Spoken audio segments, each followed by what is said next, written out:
and welcome to TV47. This is the Morning Cafe. As always, every single day we do it once again at 6 a.m.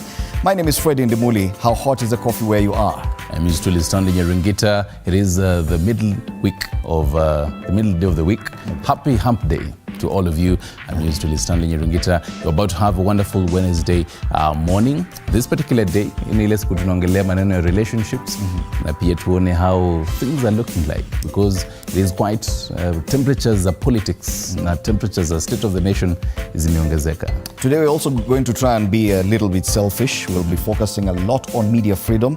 Recent weeks a lot has happened. Some attacks on journalists by security agencies. We'll be discussing that on State of the Nation. We'll be having senior journalist Ken Bosire from the Kenya Editors Guild, Eric Odwor, Secretary General of the Kenya Union of Journalists, and former chairperson of the Media Council of Kenya, Maina Mwiruri, in studio. Do stand by for that, and you can be part of that conversation as well. Oh yes, this is coming on the backdrop of the expected protests and peaceful protests in different parts of the country today by journalists and media practitioners. We also wait to see how that will be happening. I'd mentioned to you masuala relationships, talking about how to rebuild trust after infidelity.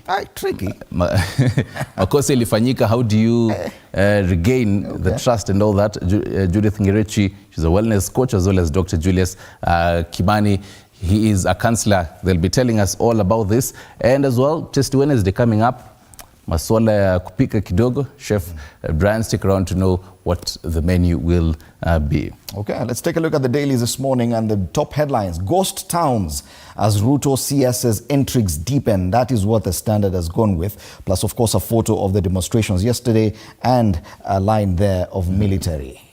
Right. On Daily Nation, they go with Day of Defiance. Where? I think this is my best headline today. Day of Defiance, the front page of the Daily Nation. And how they capture that on People Daily, confusion over Ruto nominees. That's the front page of the People Daily. Yes. Yes. Gazeti la Taifa Leo. Vijana wakaidi serikali. Yes, same thing as Defiance.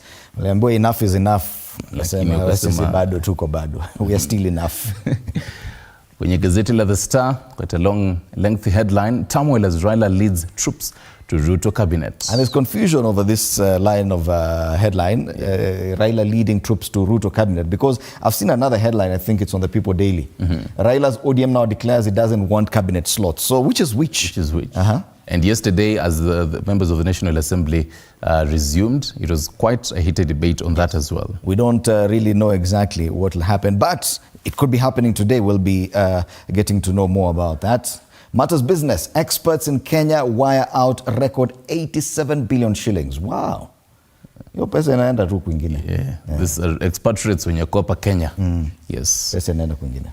Regional Matters now. Things were boiling nicely in Uganda. Jana in Kampala they tried what they saw happening in Kenya. Yeah. Hey. Corruption shield, that is what they saw. They saw dust. Yeah, let's just say that. They saw dust in Kampala. This is the front page of the Daily Monitor. Interestingly, siko na tear gas in most of the videos. Uko they are not waiting for tear gas, wanakukujia na kushika nini wewe. Kuna mwingine aliyeko na gari yake juu. Alibebwa yeye na gari. Bebo na gari juu. Kambio tuende. They say nipped in the bud. A number of demonstrators act true to their call to march to Parliament against unbearable corruption, but find the capital, as had been anticipated, packed with a cocktail of armed-to-the-teeth security operatives. At least 50 are arrested, charged in courts, spread between the hills, and remanded. But then I love the fact that now they drew parallels to this and now to this story, Apachini. Yes. Where they say President Museveni on corruption. He said this on the 5th of July, 2024, where he says, and I quote, "I have your support and trust. I have your support and that of the freedom fighters, and the victims of corruption are also there. So the three of us, we're going to crush the corrupt." See that on the 5th of July. Matters corruption. The 20th of July, akasema, these people, those who are planning a demonstration of a corruption, are unfair and inconsiderate and should check themselves or we will check them. You're playing with fire. So which is which, Museveni? That's the front page of the Daily Monitor. Matters protests in Kampala that, yes, and on the front page of the New Vision, the protesters who were arrested and taken to court immediately. That's the picture there on the front page. Demo youth charged, quite a number of them were arrested and arraigned. But that's not the biggest discussion, the headline on the New Vision.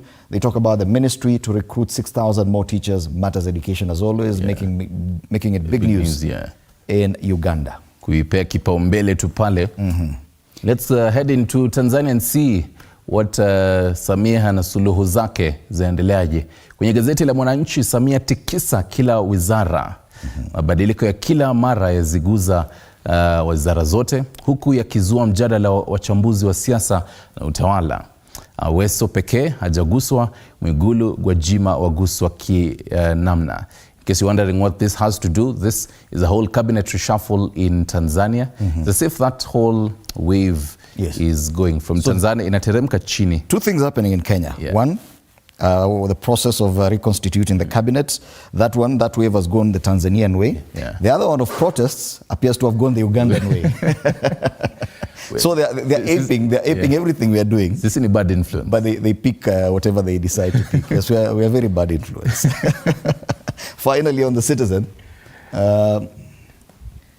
new data shows rise in crimes against minors. This is still in Tanzania. Tanzania is grappling with a sharp increase in crimes against children, with over 13,000, actually close to 14,000 incidents reported in 2023, compared to 11,000 cases in 2022, representing a 23.7% increase. And this is a very worrying trend. Issues about kidnappings, killings of children, now crimes, including rape, sodomy, and murder are on the rise. And you see that, the graph there, the graph going up.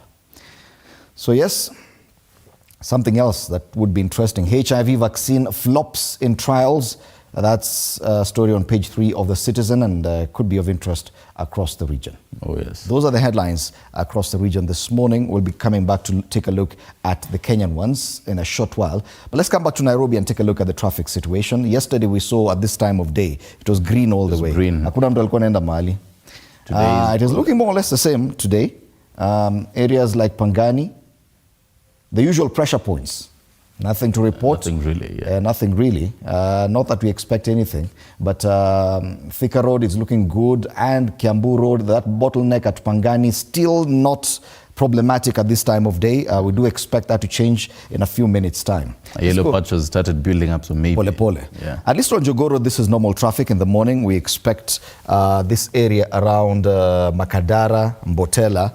This is normal traffic every morning along this stretch, so it means people are back to the usual traffic in the morning as you head towards the City Stadium roundabout and into town. Landis Road, it's building up slowly, and so that area around Marikiti as well. That's the roundabout connecting Landis Road and Haile Selassie Avenue. So it's building up slowly.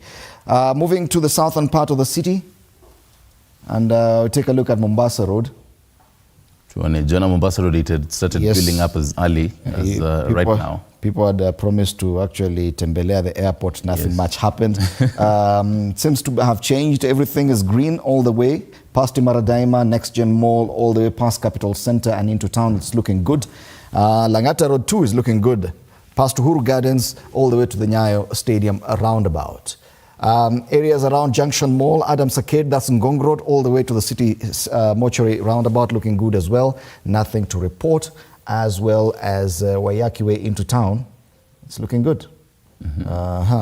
So yes, the only trouble, not really trouble, normal traffic is along Jogoo Road and Thika Road building up slowly. That's the traffic situation this morning. From the traffic, let's take a look at weather and see two interesting places. First off, tuanze na Nandi and tuone how it is going to be looking like. Say 14 degrees Celsius as at now. Is it going to be raining? Yes, it might be raining into midday, thunderstorms, and this might continue to be cloudy. Precipitation itakuwa inaongezeka as high as 70%. Let me just zoom out to that for you to see. 70% is quite high. That means chances of it raining if you're in Nandi around that region is quite high. But then right now, getting into the day, expect some cloudy conditions for the mid-morning hours. For Nairobi, In case you're going to be having some biasharas around in Nairobi, this is how you should be dressing, very, very warmly. Leo usijisumbue sana na majacket nyingi. This is how it is going to be like. Right now 14 degrees Celsius, but then it promises to get warmer into the day, as high as 23 degrees Celsius. No chances of light showers or raining today. This is according to Kenya Met Department, who say that as we continue even to this week, the intermittent cold temperatures are going to reduce, zitakuwa low, then we're going to be having some dry conditions as well. That is how the weather is looking like. And that takes us to our news diary. We had mentioned first of the journalists marching for press freedom. It highlights on the first page of our news diary where journalists and media practitioners are set to hold countrywide peaceful protests to call for media freedom as well as unrestricted access to information. So the journalists will be protesting against attacks on media personalities by the police over the recent past. This follows a 7-day strike notice by the Kenya Editors Guild last week. If no action was taken against individuals who abducted veteran journalist Macharia Gaitho. So today, even for those ones in Nairobi, do expect a march from around Nation House all the way to somewhere to the teleposta offices. So we'll be telling you all about that in our subsequent bulletins. Something that will be happening in Machakos. This is something that a number of people have been following up over the years. The case against the Seed and Plant Varieties Act, Cap 326, that criminalizes sharing, sale and exchange of unregistered seeds, that was filed by 15 farmers across the country and supported by Greenpeace Africa, will be coming up for hearing today at Machakos High Court. So the court will be hearing the petition from the LSK to be enjoined in the case, but then the litigation won't be happening today as expected. We will be following up on that for you. Finally, on matters sports, Kenya Police Bullets FC will learn the group opponents for the Sekafa zonal qualifier of the CAF Women's Champions League, as the draw is expected to take place today at the CAF headquarters, which is in Cairo, Egypt. So the Sekafa zone qualifiers will be played in Ethiopia from August 17th to the 4th of September, with only one of 9 qualified teams earning a Champions League ticket. That and much more in our news diary coming up in different bulletins as well as our digital platforms. Right now though, Today in History. Today in History. At least 143 people were injured in Egypt's capital city, Cairo, on the 24th of July 2011, when thousands of demonstrators fought opponents with stones on their march to Defense Ministry to urge the military rulers to speed up reforms.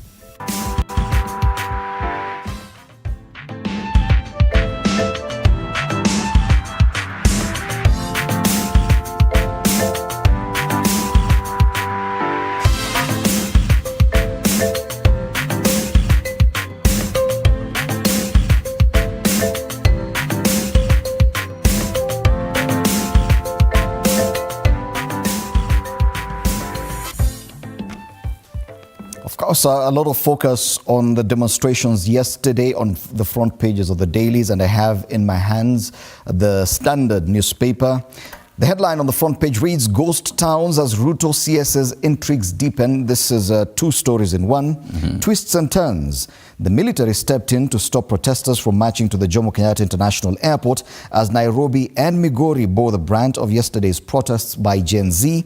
In Parliament, meanwhile, the list of cabinet secretaries to be vetted was tabled with shocking changes and an omission. You could even feel the mood around Parliament when Speaker of the National Assembly, Moses Wetangula, was reading out. Akafika kwa Soipan Tuya, reading out defense, and people like, hold up. Even the members of Parliament were not very sure and were saying, we are not sure that list is correct. And from both sides, from Kenya Kwanza as well as Azbio. But you need to realize these documents, people go through them. You cannot send a document to Parliament without checking. And that would have been such a glaring error if at all it was a mistake. Yes, so it was something that was thought out. And then immediately after that, even those concerned like Aiden Duale, who had been moved, sent out a tweet thanking the president for that move. And many people are calling it a cabinet reshuffle before cabinet. Before they even confirmed, there's already a reshuffle. Yes, but of course the main story is about what happened yesterday, and the picture there of demonstrators, Gen Z protesters marching along Moi Avenue in Nairobi during the protest yesterday.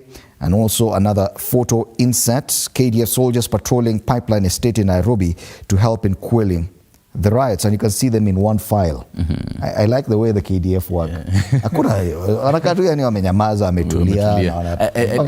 And yesterday when they were there, the people around even Pipeline were cheering them on. Oh yes, like, the KDF is really loved by the people.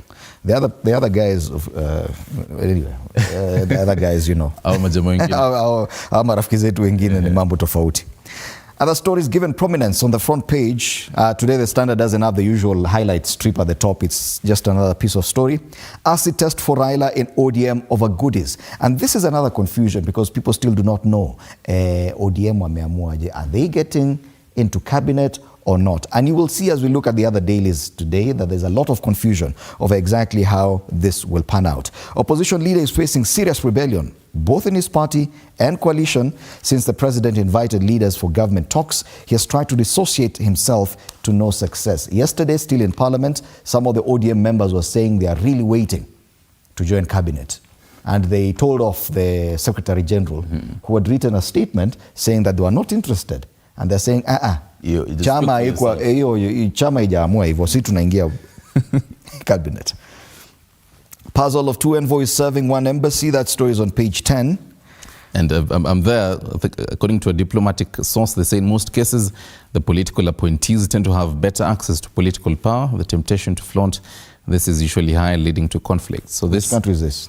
This is in Kenya. Say Ruto has appointed more deputy ambassadors hired at same job group with their bosses. All right. Politicians rewarded with envoy positions often cause conflicts with career diplomats. Where? What's happening in the US with Kamala Harris also features on the front page of the Standard. Kamala gets support, starts campaigns. And in sports, Shujaa face Argentina in crunch time. Let's flip the paper. Kenya Simbas lie in wait in hunt for Rugby World Cup slots. Kenya Simbas are set to take another significant step on their path to the 2027 Rugby World Cup when they face Algeria in the semi-finals of the 2024 Rugby Africa Cup today at 2 p.m. So for lovers of sports, something to look forward to there. And that's the Standard this morning. As a love of rugby, this will be one interesting game. Into Daily Nation, they have three-word headline. Day of Defiance is what they go with. Protest, tight security cordon thrown around the Jomo Kenyatta International Airport. It was interesting yesterday that Gen Z walisema tunakuja JKIA from asubuhi, lakini they never showed up. Yes, and the police were there as early as very, very early in the morning. Alafu wakaenda town into the CBD, so police pale wamengojea, lakini haoni. And you know the airport can get really cold. Yeah. And I hear even traffic getting into JKIA was even disrupted for a minute. Yeah, mostly because of the security presence. Yes. Okay. Other headlines on this paper. Pale kando, US election, Kamala Harris makes presidential campaign debut. Say she has become the ruling party's presumed nominee after President Joe Biden withdrew from his re-election campaign on Sunday. Kule chini, they go with that swap.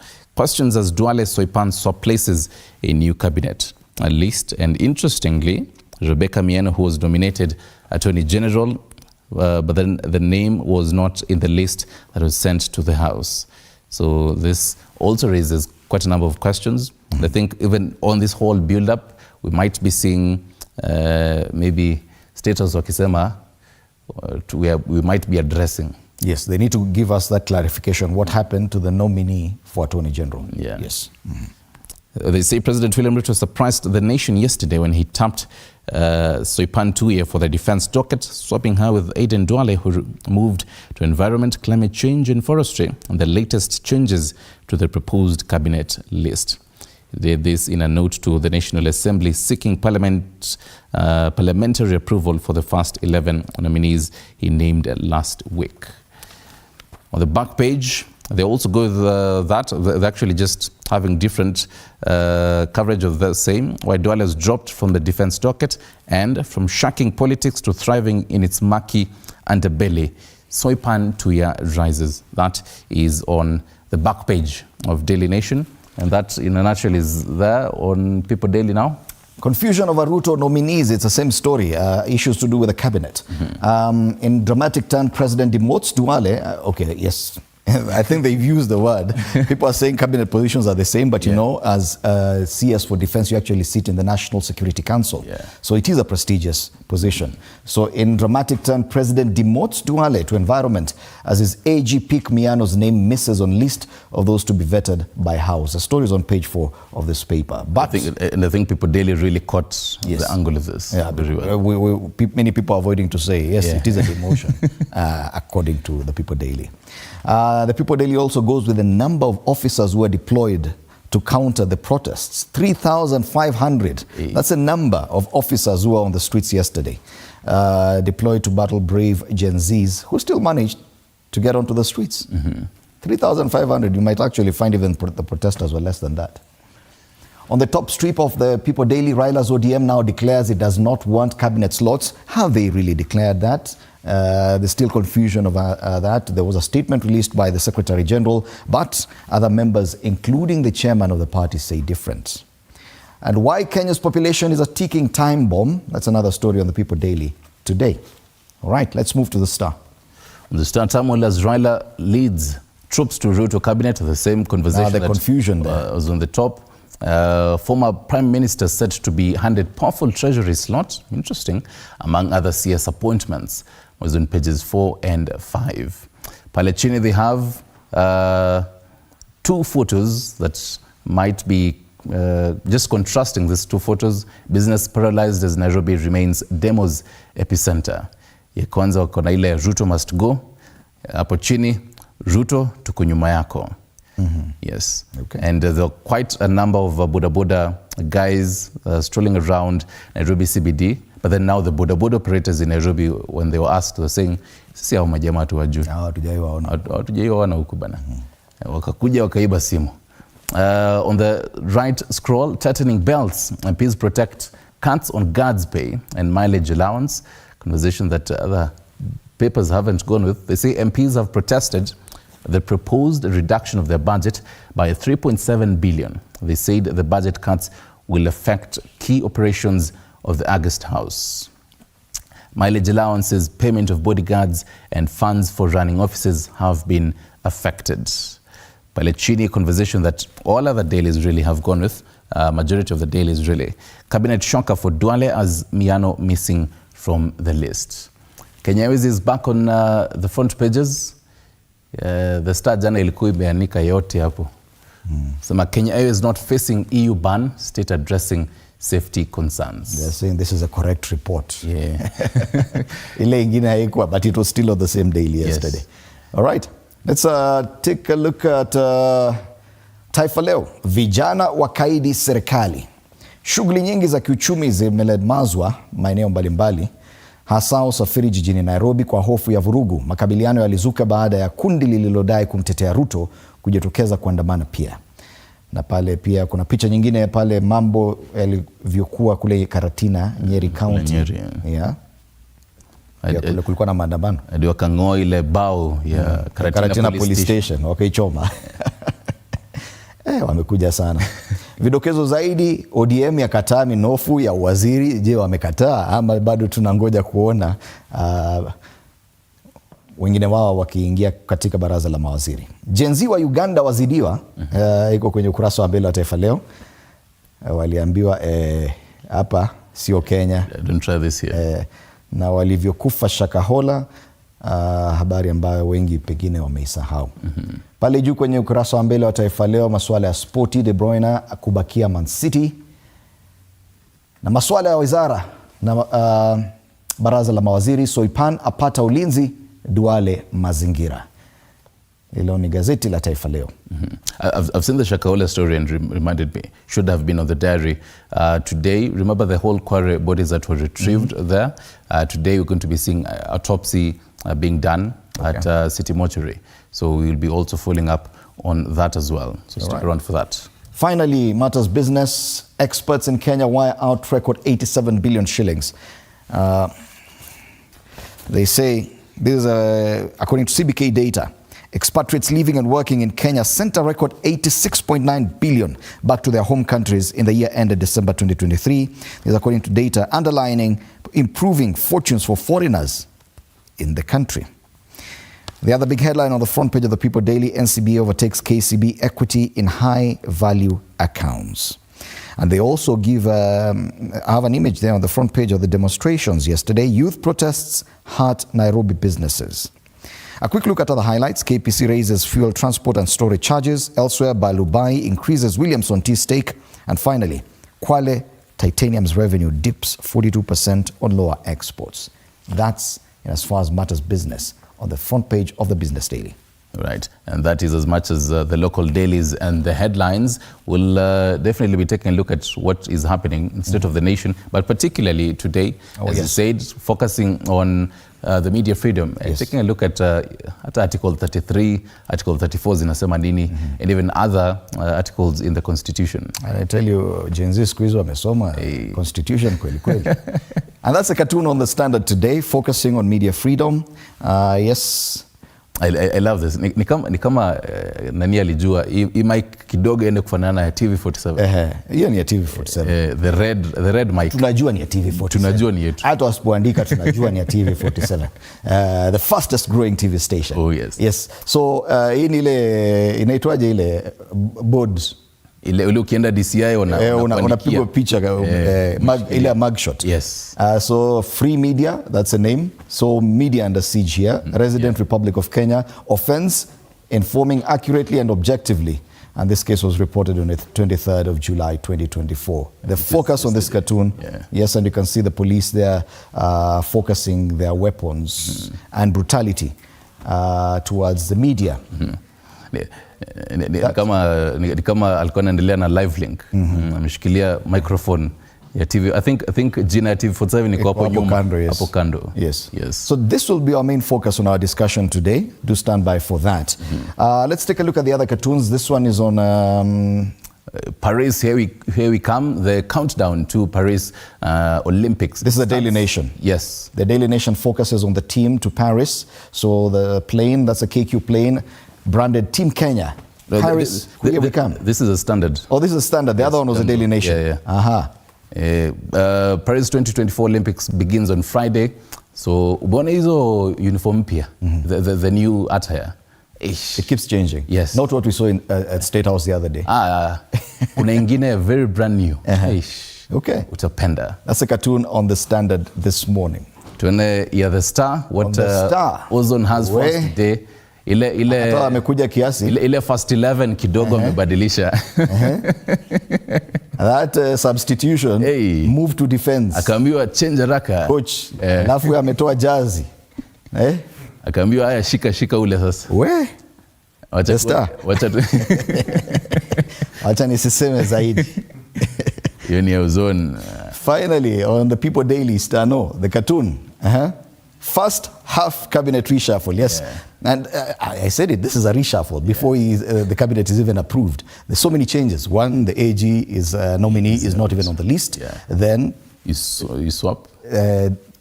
Environment, defense, okay. And this coming, last week he told us that this whole list and everything is at the very top of its preparations and all that.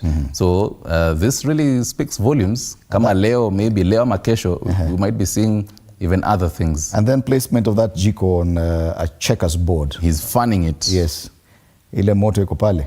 I tell you, but he's also sweating. It's not easy for him. You have to. First half cabinet reshuffle. It tells you going forward what to expect. And of course, our main focus will be on media freedom today, as journalists go out to the streets to demand for their freedom.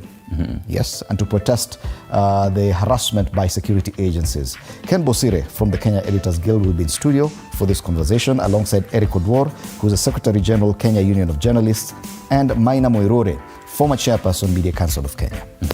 And as journalist and as a Gen Z lazima pia nitakuwa kwa hii. Hii huwezi kosa. Hii siwezi kosa. We'll be on the streets today. Tunaenda? So. Unaona kama nitahepa. No, for journalists, today I said we'll be a bit selfish. Yes. We have to fight for our freedom so that we can inform you accurately going forward. Oh, yes. So yes, we'll be part of this conversation. Do be part of this conversation so that you understand exactly what the journalists are talking about when they're demanding for media freedom. After the break, of course, you can do so through our social media pages on X at TV47 News and on Facebook, TV47 Kenya. You can tag me as well at Fred Indimuli is my X handle. And your _2047 is our SMS number. On WhatsApp, 0793-267-279. Talk to us or tuambie where you're watching us from this wonderful Wednesday morning. We're taking a short break. We'll be right back.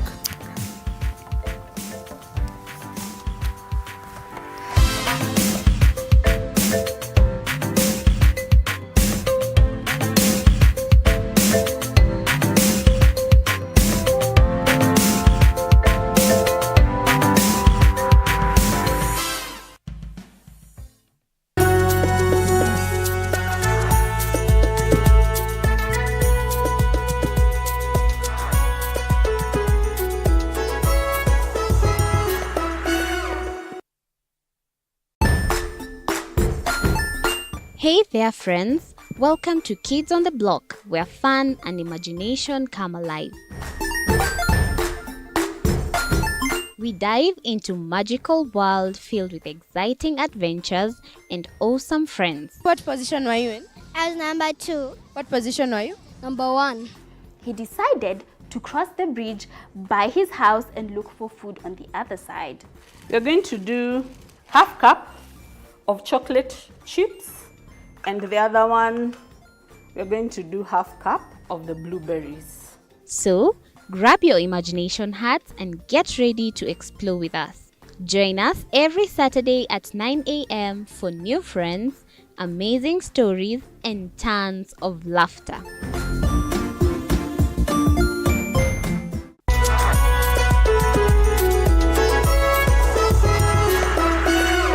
Join us as we explore the journeys of those who defy the odds and break barriers.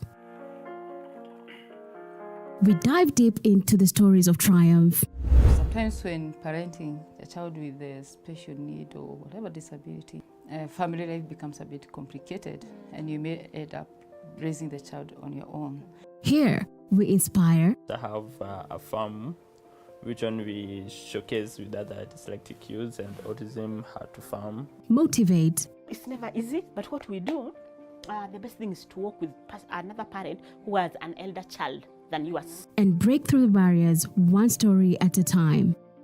Push your boundaries beyond the limit. Saturdays at 8 p.m.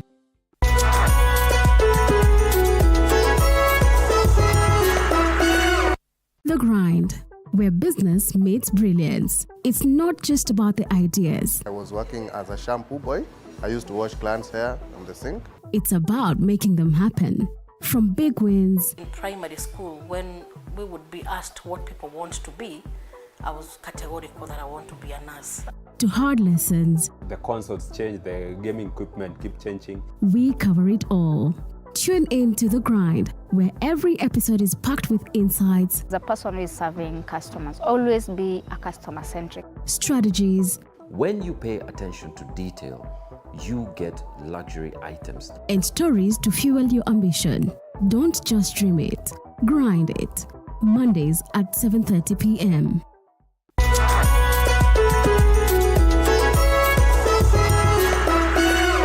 Jiunge nasi tunapoangazia safari za viongozi bora.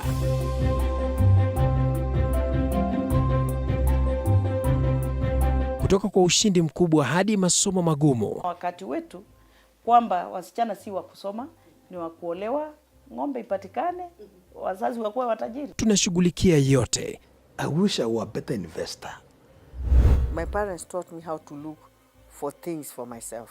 Tazama Mfahamu Kiongozi, ambapo kila kipindi kimejaa maarifa, mikakati na hadithi za kukuza azma yako. For me to succeed, I have to fight. Kila Alhamisi saa 1:30.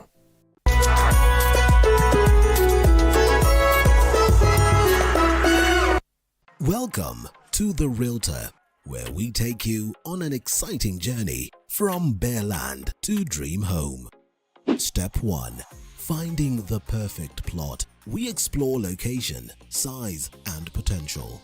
Next, construction begins. Witness the foundation being laid, walls rising,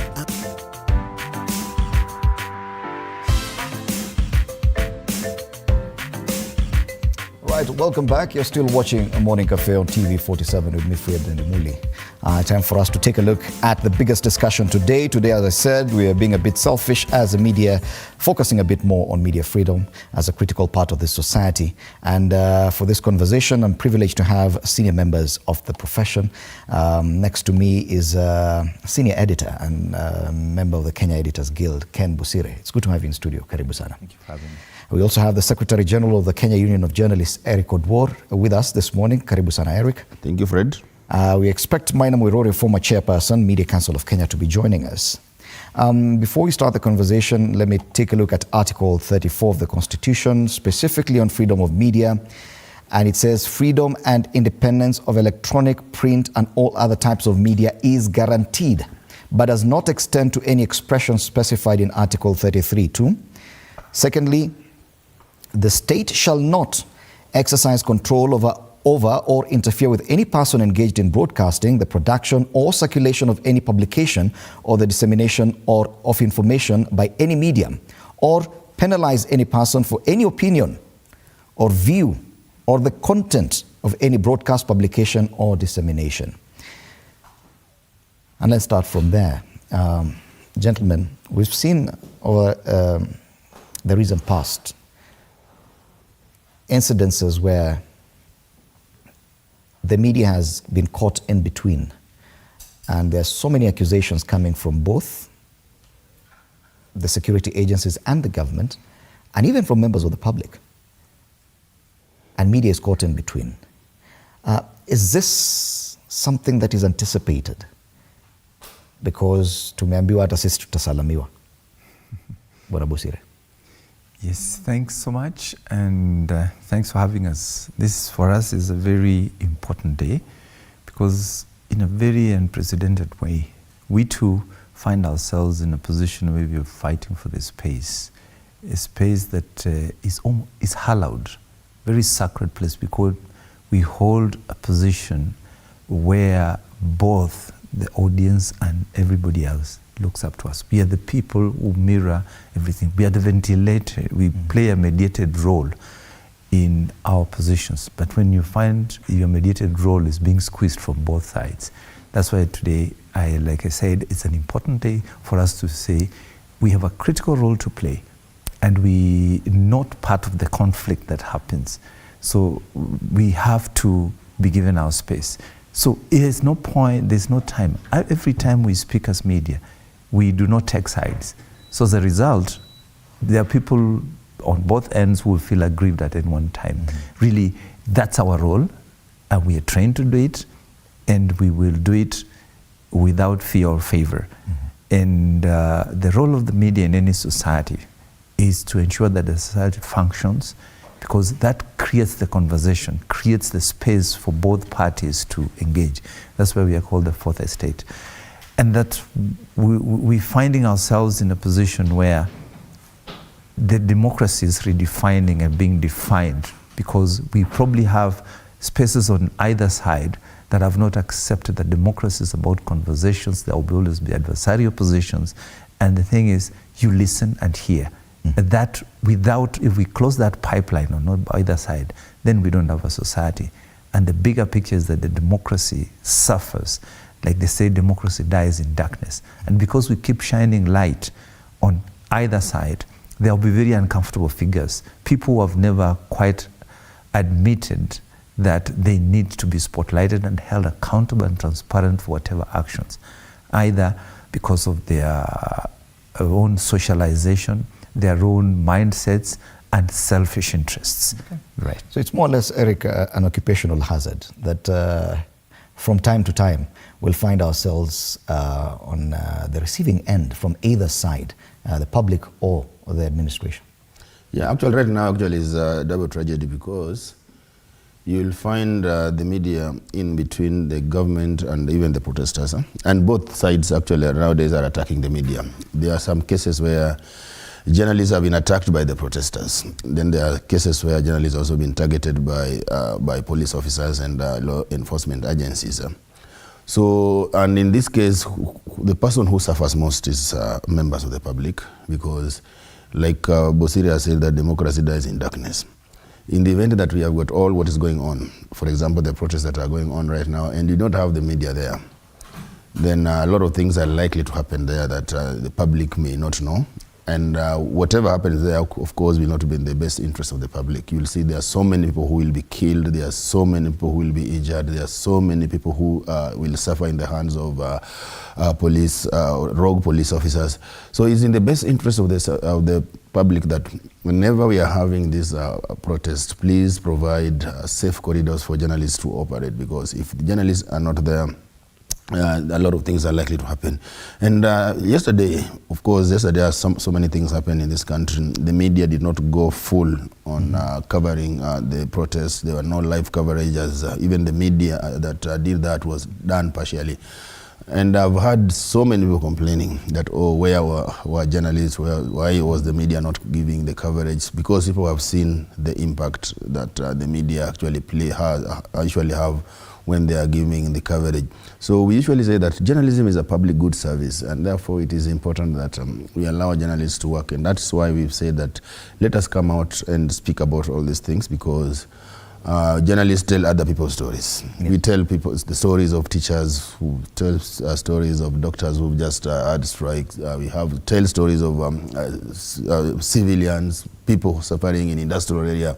But nobody comes out and speak about the media and the challenges the journalists are facing. And that is why we said that let's just come out in a special way, of course, in a day that there are no protests, so that we can have that peaceful, passing that message in a peaceful manner, so that people can understand why the media is important and some of the challenges and the hurdles that are actually placed on our way when we are working, so that when we go out there, we are able to we understood well that these people play a very important role in the society. Like you started by reading the Article 34 of the Constitution, because the framers of that Constitution knew very well that for us to have a country that is democratic, for us to have a country that is stable, for us to have a country that the rule of law is supreme, then we must have a free and independent media that is going to serve the society. Yes, but now focusing on what you just mentioned about yesterday, the fact that media appears to have taken a back step.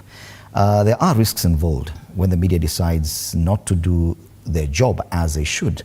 What are we looking for? Paint a picture of what could happen if that persists, if the media decides, okay, fine, as long as the demonstrations continue, fine, we'll take a back step, we'll not broadcast as we were doing before. The consequences are dire. The consequences are dire, because everything then happens in darkness. Like my colleague Eric has mentioned, the greatest victim of any media blackout is the citizen, because the citizen doesn't have certain instruments, especially instruments of coercion, instruments of the resources that has been given to the government at the disposal of the government. So nobody will question, because governance is about accountability. Governance is about visibility. What is everybody doing? So the biggest problem will be that the citizen loses the disconnect. The citizen will not get the services. The citizen can't question, how has my money been used? The citizen can't question the behavior of those that they have given power, they've donated power to everything else. So I dread to imagine what it means that you can have a country. We will have no public, we'll have no state. We'll just be having maybe a one-man show, a rogue. That's a jungle. We are the people who hold everybody in check. Like we say, for public good. We rise above everybody else. We hold parliament to check, hold the executive to check, and tell the public what are the expectations. Because every government that comes into power has some programs that it gives to the people. There has to be a checklist, and the media is the one that provides that platform for us to interrogate these things. So in the absence of this platform for you to check out, platform with give you information this has happened and tracking and investigating some other things that would never come to light. Those are some of us who caught into the media in the days when media was state controlled. There are many things that happened that we discover now that really have an impact on our current life as a country. For example, when talking about national debt, who would ever discuss that national debt? Where would you get the platform to discuss it? We had assassinations that have never been resolved in this country. It's only the media that can bring to light these conversations that are for the good of a country, that tell us where are we going, and what are our expectations. We actually the light, we will be operating in darkness. Okay. But Eric, unlike when listening to Bwana Busire, who's been in the industry for a while, he has institutional memory to actually say, oh, back then it was this way, now we're in a much better position. You've been a journalist latter years. Do you feel that the space has improved? Do you feel that the relationship has improved even between the journalism, the media, and especially the administration of the day? It's getting worse because from Moi regime to Kibaki regime, and now Uhuru regime, now Ruto regime, we've seen a lot of differences in terms of how these regimes related with the media. Of course, Moi regime, everybody knows that KANU had a hand in everything, even including on how people are supposed to think. KANU was supposed to think for you, you're not supposed to have brains to think for yourself. Then come Kibaki regime when we now had a new dawn. And Kibaki had no problem with the media, although of course once in a while we had a few cases whereby Kibaki regime actually expressed dissatisfaction on how the media was handling some things. Remember former First Lady Lucy Kibaki storming Nation Center, the Standard raid. So those are some of the few cases we had during the Kibaki. Then came Uhuru regime, which somehow it started in a very high-handed way of how dealing with the media. And somehow it reached a point where they were just verbal attacks, and that actually ended that. Then now come Kenya Kwanza, which we've seen targeted attacks. For example, look at last year when we were having demonstrations. Journalists were in a car that is clearly marked that this is press, but you could see that police officer going direct to where journalists are, lobbing tear gas, breaking the windows of that car. So that tells you that was a targeted attack. Look at the case that took place in Nakuru of a journalist who was shot 3 times. So you can't say that that was a stray bullet, 3 stray bullets. I don't think that is possible. So right now we are seeing a situation whereby they're trying to squeeze the space and make it difficult for journalists to operate.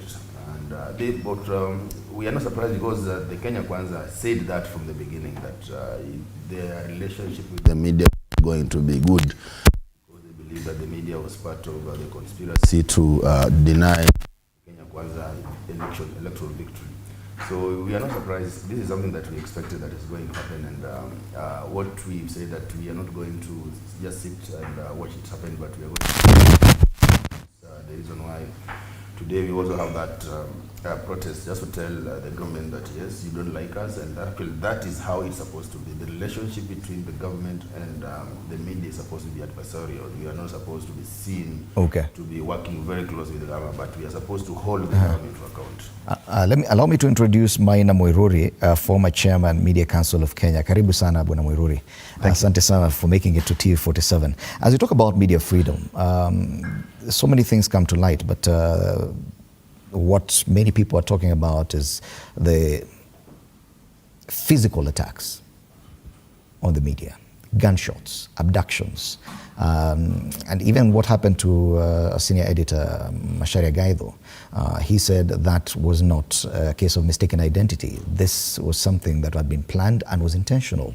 In your history as a media practitioner and even as a chairperson of a Media Council of Kenya for a while, do you agree that these acts are intentional? What we are seeing right now are not accidental? First, I thank you for having me here. And I acknowledge very strong panel of my friends, Eric, the KUJ boss, and Ken, my former colleague. First, I'll say we are existing as media. We are beginning to exist in very unfamiliar territory because the media in Kenya has, as I was listening to Eric just as I entered, the media in Kenya has tasted freedom to some extent. And I believe he was acknowledging that at one time during the Kibaki time, there was quite good leverage. Uhuru time, and I'll say also, most of these come with circumstances. And the circumstances sometimes are caused by the government of the day.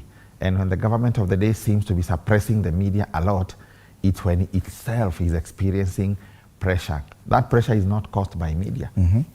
Media may even be sitting there and the government is still experiencing pressure. The pressure that this government is experiencing has not been brought on by media. But the reaction by the government is usually fast to try to suppress the messenger from telling the people this is what is happening. So most of these things you're seeing happening are not by chance. We've lived through times, especially me and Ken, who worked for about 30 years in the media. We lived through times which were completely, outrightly harsh and hostile and violent against the media. We were there during the initial days of First Liberation 92, where government made no excuse in picking you and beating you up and confiscating notebooks when you went to cover activists of multi-party democracy. Space has been increasing slowly to a point where now media can speak. You saw Eric and other leaders of media organizations calling a press conference and saying, we are going to call the government to account today. You could not do that 20 years ago. You will leave that press conference and you'll be picked. Space has increased. However, the government is feeling the pressure and now it's turning on the media, attempting to suppress the media from talking. But it may be too late because you have strong leaders who know their freedom. This man, early this year in May, just won an award for propagating media freedom in Kenya. It is given by the Media Council of Kenya for the work he has done.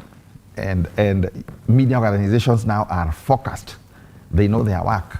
You cannot put them down. It will never be back to where we were. It's too late. So the government should just let media do its work. Media knows its work. We have a whole chapter called the Code of Conduct for Practice of Journalism in Kenya. It is entrenched in the Media Council Act. They know how it works. They don't need to be told. They know. Indeed, they are the first ones to tell media, no, here, don't do this. It should not be the government. These media organizations know their work. Let them do their work. And let's talk about that for a moment. The fact that the job of regulating the media and checking the conduct of the media is not vested in the administration of the day. That is something that many people have not understood. I saw recently communication from the Communications Authority telling media what to do, what not to do in as far as a coverage of the protests. And one wonders, is it the place of the Communications Authority to do that? Thanks, Fred. One of the things, thanks, Maina, good to see you. One of the things that we need to note that the space of media, the ground has shifted very dramatically. When we exist in a space where media is not just about the legacy media. They've all manner, everybody is a media person themselves, is a purveyor of information. And we have social media, citizen journalism, and everything social. So the space, that is space for me, from where I sit, I think that is very frightening to people who are used to single channel news outlets. They feel boxed in, so they are trying to fight out. But we as journalists, and we took it upon ourselves to create the Media Council of Kenya, which is a self-regulating, it's co-regulation, but we are the ones who took the first initiative to start knowing that we need to define our space because we need to behave and conduct our business in an environment that is hygienic, in an environment that is professional. So we created the Media Council.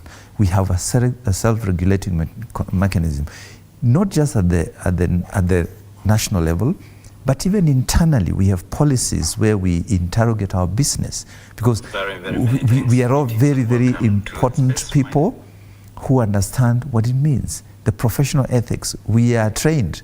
We know what we need. We know what is good. We know what our parameters are. So the state agencies that seem to have an overreach, I think for them, they do not know what it means. We are the content creators. We know what is good. We are part of that public that we intend to safeguard. We intend to hold everybody to account. So we cannot be reckless. So by the overreaches from the CA, from other institutions, is trying to portray us as reckless people, which on the contrary, we are people who are responsible. We are patriotic, we intend to do what is good for all of us as a country.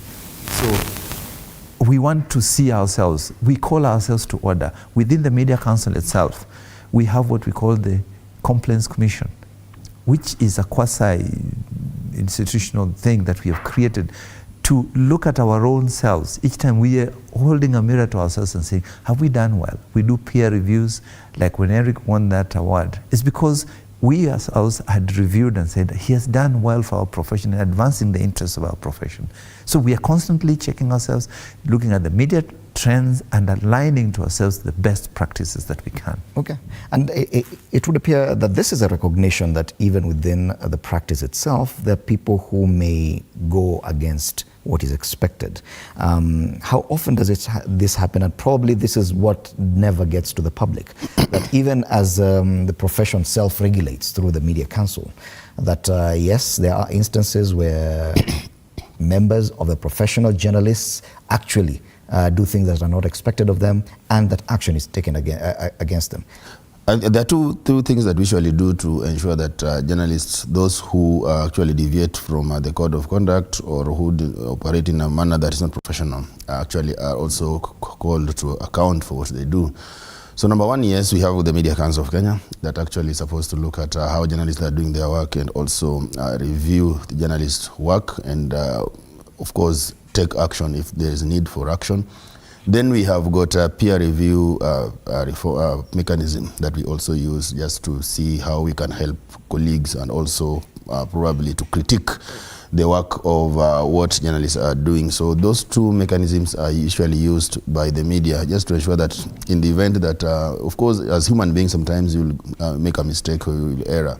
But those two platforms actually help us to critique the work of journalists. And there is something that Bosire said about the Media Council of Kenya. That is the body that is recognized by the Constitution, that it is supposed to look at the work of journalists, and if there is any thing that is wrong, then they're supposed to now to take action. And that is why the Constitution says that Parliament shall enact an act of Parliament to establish a body that will set standards and ensure compliance with those standards. And that is the Media Council of Kenya. The government tried, Uhuru government tried, and even this matter went all the way up to Supreme Court during William Mutunga's tenure as the president of the Supreme Court and as the Chief Justice. And they made the ruling that the body that was envisaged under Article 34 of the Constitution is the Media Council of Kenya. So it's upon us to make the Media Council of Kenya work and make it even stronger so that it can do its it can discharge its responsibilities.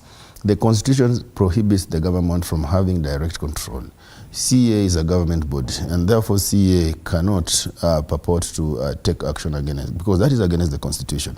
And that is the tool they've been using for all this time, even yesterday, that if you are going to cover the protest live, then we are going to switch you off. And that is actually the threat that is there. And probably we might find a way how we have to stop CA from interfering with the operations of the media, because that is illegal. The Constitution says that the government is supposed to have any form of control of the media, be it commercial, be it administrative, the body that can do that. And we've always said that If anybody has got any complaints against the media, which is obvious, we could have those complaints, there could be disputes.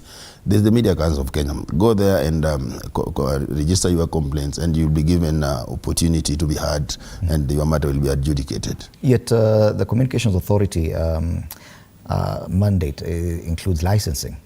They can use that any time to say, if you do not do what we say you should do, there's always this. We can pull your license. That in itself creates a problem between what self-regulation should be doing for us and what the Communications Authority has against us. There's a difference between licensing and effecting self-regulation. The mandate for self-regulation is vested in the Media Council of Kenya. While licensing, CA is supposed to check compliance. There are several aspects that you must comply with before you are licensed. From there now you go on air and you are delivering content. Content supervision now falls under, is a domain of Media Council of Kenya. And the Media Council has never relented in monitoring. It may not come out here in the public domain, but the Media Council does a lot of work intermedia to sensitize media on how to self-regulate. I'll give you an example. When terrorism started hitting Kenya a lot, like during Westgate, coverage was very erratic, including major media houses putting pictures on first page that you should not put. Media Council came out very strongly. And when a terror attack again came on the seat, you could see self-control, not showing dead bodies, not showing praising acts of terrorism, because a code now had been developed on how to cover terrorism, and media had been educated. That is causing self-regulation. In countries where democracy is well grounded, you see big protests in Paris, in France, being covered live for a whole hour, and the government not turning on media. It turns on its work to control the crowd. Israel, almost 500,000 people on Jerusalem. It's covered live continuously. America, the other day, there was an order to suppress riots in American universities. And you could see media covering and no one touching media. And police were very forceful. It was almost becoming violent. And that's America during the students protesting against the Hamas. You can see a lot of examples in developed democracies where media is led to do its work. You will not see media being arrested or tormented. Back to CA. The biggest example of CA overstepping its mandate was January 13, 2018. When Raila swore himself in. All TVs were switched off, even before being told why. The aim there was just to stop that event from being seen. They did not even give media a chance. Media will know a lot on, even in these riots, there are so many scenes you are not showing. So many, media knows how to edit. There are editors in the newsroom trained on that. These ones don't show the public. But peaceful people walking on the street are being covered on CNN and BBC and SABC. What will you say if TV47 is not seeing? Why are you not covering it? So even if I try to shut you down, the event will still continue happening.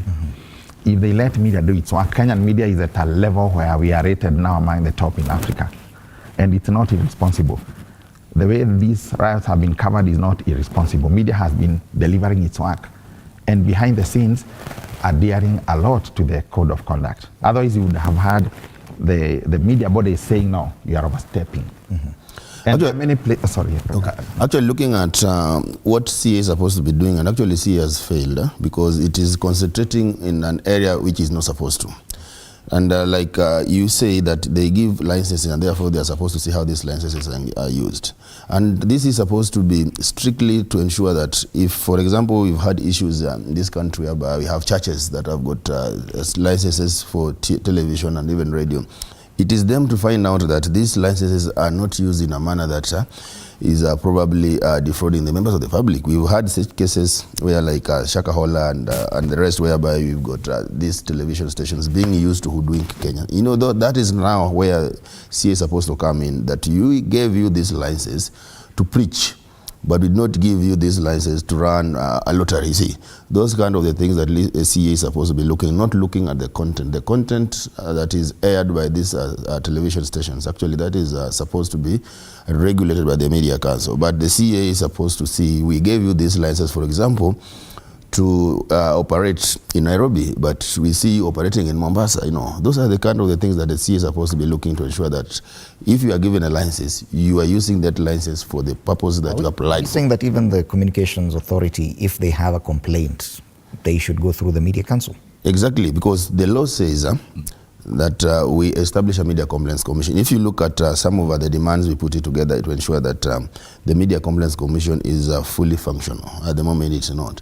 So that the government can go to Media Council Complaints Commission and file a complaint, and that matter will be handled by the Media Council. So if we see they have issues, and actually that is how the arrangement was, because I remember earlier on, we've always protested this, and CA said that for them now onward, what is going to happen is that they are going to engage, and even they sign an MOU with the Media Council, that the Media Council will handle the content bit. CA will strictly deal with how the licenses that they have given to the media are utilized. Yeah. Okay. And when it comes to, there's a lot of discussion around friendly media. The government of the day says, and they talk about this media is friendly to us. This media is not friendly to the administration. What exactly is that? And should media be friendly to anyone? I think it is those primitive, very archaic ways of divide and rule. What is friendly? What do you call friendly? Friendly because they are not doing their work. That's what it means. If you're doing your work, then you're doing it with lip service. But I just wanted to mention that before I lose the point on what we call the media regulatory ecosystem, we have what we call recognizing that we are human beings. There are dynamics in the industry. We keep asking ourselves. And like the Media Council has a dual role. It's regulation and also training. That means building capacity. So in that way, you're constantly telling people this is the thing. So the creation of content, there should be what we call interagency, saying in that area, I think if you're not doing the right thing, then you're letting us be offended. So let's work how we can, because the demarcations are clear. That's what I called at the beginning overreach into certain areas. You create the infrastructure is used, but somebody else will see what goes through that pipeline, and that is the content. And the people who create the content are us. So there is nothing like friendly media. We exist in a space where we'll always stand for truth. The thing is, we are responsible, we are sensitive, and aware that we're doing everything within the parameters that are stipulated. And like my colleagues have mentioned, that's why there is gatekeeping role in the media, so that everything that comes goes through a sieving system that says, is this what is palatable? It comes from the field, the editor looks at it, the editor says this is it. For example, if I may go back again, sometimes it's good to have been there then, in 2008, 2007, 2008, during the madness that struck the country, it took the media collectively to call the nation to order. We said, remember those headlines, this madness must stop. We must talk as a country, because we realized things were going haywire. And that is the role we play. We can have a chance, because we are above everybody else, to call everybody to order. And then the images that the country will never see, because we thought this would further complicate issues. So we absorbed it, we knew what was good, and we rose. And any time the media sees the things are going out of it, it will call everybody to order. And that has been our moral duty and our professional duty, and also a patriotic duty for us. Because we know we exist in a defined space, and that unless that space exists, then we do not exist. Okay. So where does the media seek redress? We have proper structures for self-regulation, but then this structures being blatantly ignored. Now we're seeing a situation where, Eric, today your members will be on the streets in protests. This signifies a sort of frustration that no one is listening to us. Where does the media seek redress? The Complaints Commission also allows the media to seek redress, because that's the mechanism that was put in place, that it will also look at the intra-media disputes.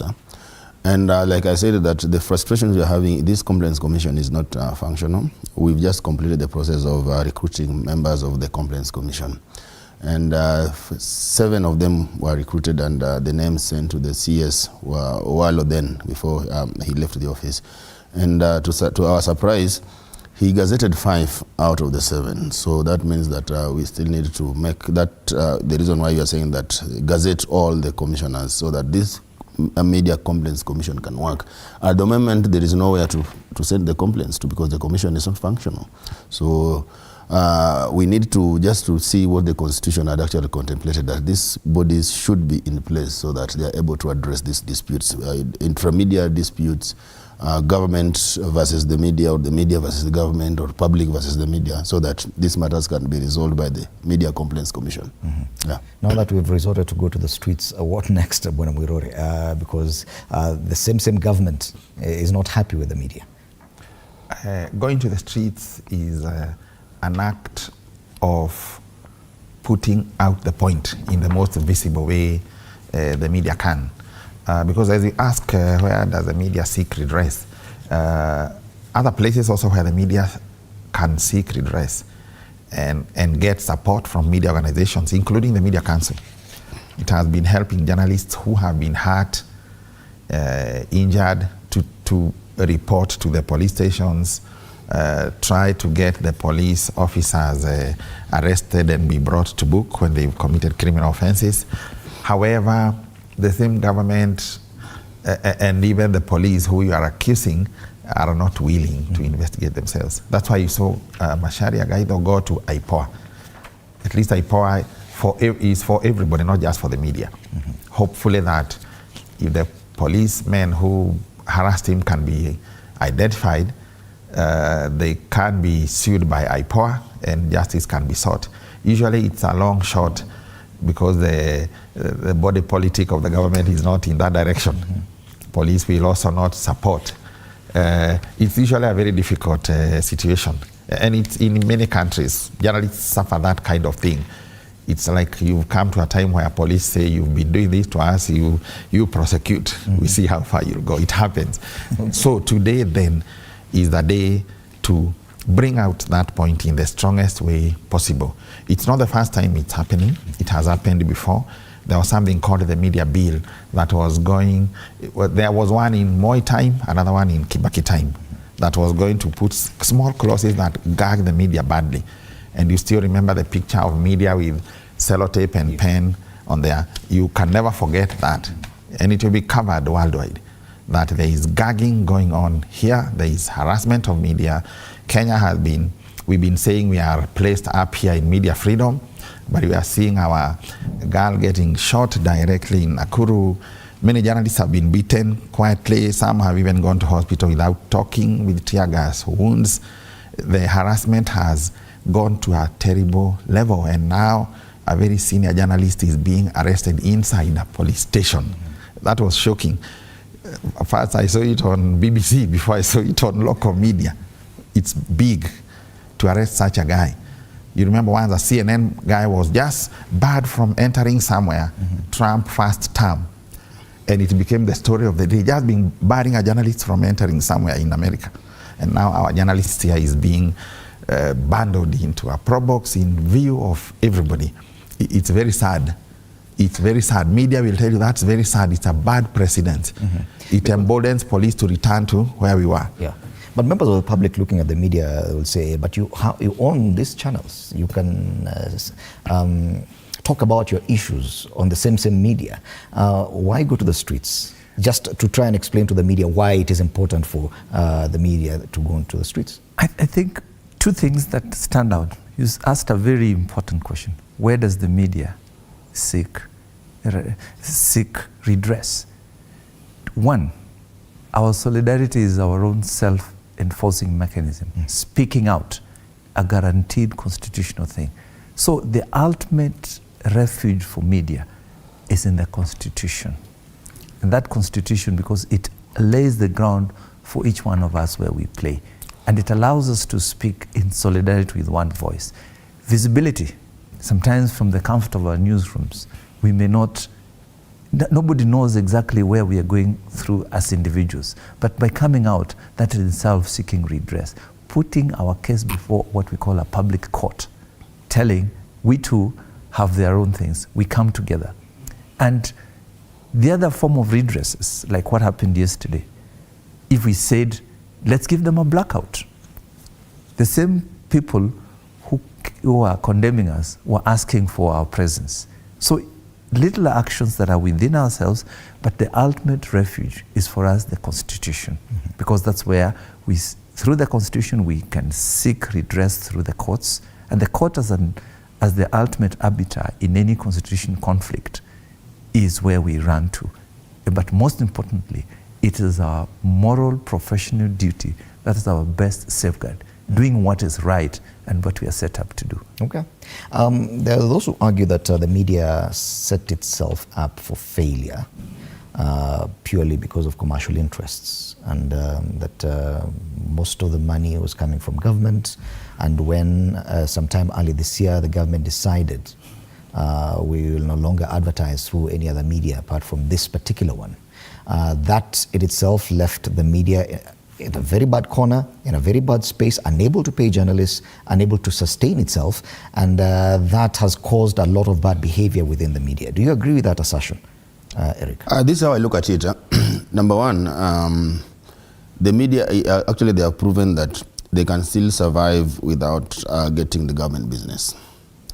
And right now what the media is saying, because I've been part of those conversations, what they are saying that just pay us what you owe us.